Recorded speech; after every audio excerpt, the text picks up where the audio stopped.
السلام عليكم soo dhawaada asxaabta. Affinity ayaa soo saartay noocii saddexaad ama version 3 waxaana ay su'aal gelisay designers fara badan ma ku habboon tahay in la bedelo Illustrator oo loo wareego Affinity sababtoo ah noocan cusub ee Affinity wuxuu isku darayaa dhammaan barnaamijyadii hore hal meel ayuu isku keenayaa. taas micnaheedu waa inaad haysato barnaamij u shaqeeyo sida Photoshop, Illustrator iyo InDesign isku jira. Waa arrin aan sanado badan ka sugayay shaqada Adobe. Ugu dambeyn waa dhab.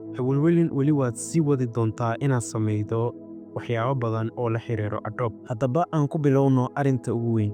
qiimaha ma jiro wax qiimo ah ma jiro. Affinity hadda waa bilaash gebi ahaanba. Waana bilaash weligiis forever. Waa sida ay sheegeen.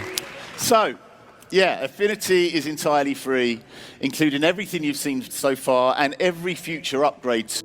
Shirkado badan ayaa hore u beeniyay ballamo, laakiin Affinity arrintan si cad ay u sharxeen. Iyagoo xitaa ka hadlay dhinaca ganacsiga iyo sida ay ula xiriirto Canva, taas oo dad badan isweydiinayeen sidee bay bilaash ku noqon kartaa Affinity. Marka waa bilaash weligeed. Taas oo ah war wanaagsan haddii aad tahay dadka subscription-ka ku bixiya shirkadda Adobe.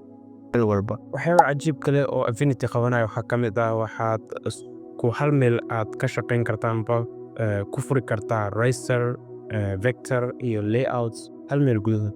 haddii aad file aad ku diyaarisay Photoshop ama Illustrator ama InDesign halkan waad ku furi kartaa file hore uu ku save gareysnaa xitaa inkastoo waxyaabo gaar ah sida smart objects aan weli la taageerin. sidaa darteed waa fikrad wanaagsan inaad tijaabiso faylashaada oo aad aragto sida u shaqeeya. haddii aad ku shaqayso hay-ad amaba koox gebi ahaanba isticmaasha Adobe, isbeddelka wuxuu noqon karaa mid adag sababtoo ah Affinity ma leh isku xirnaan toos ah oo lala yeesho After Effects amaba barnaamijyada kale ee Adobe. laakiin haddii aad diiradda saarto sawir tirtiridda amaba sawir diyaarinta amaba logoska amaba iconska amaba design gareynta sawirada wixii walba oo daacadda la xiriiro, Affinity waa mid aad u sahlan oo nadiif ah.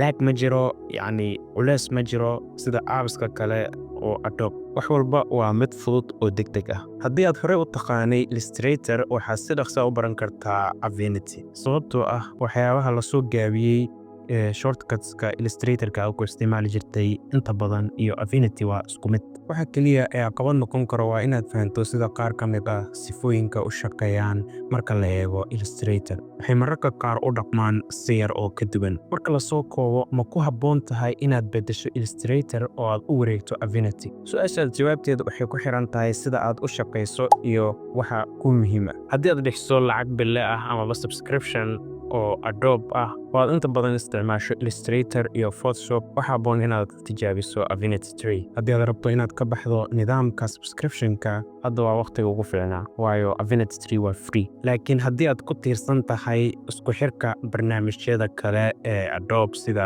video editing amaba animation-ka Adobe Affinity aad isticmaasho amaba aad la shaqayso koox si adag ugu tiirsan Adobe, isticmaalku wuu ku adkaan karaa waayo Adobe weli waa warshadda wax soo saarka. sidaa darteed shirkado badan ayaa weli isticmaalaya.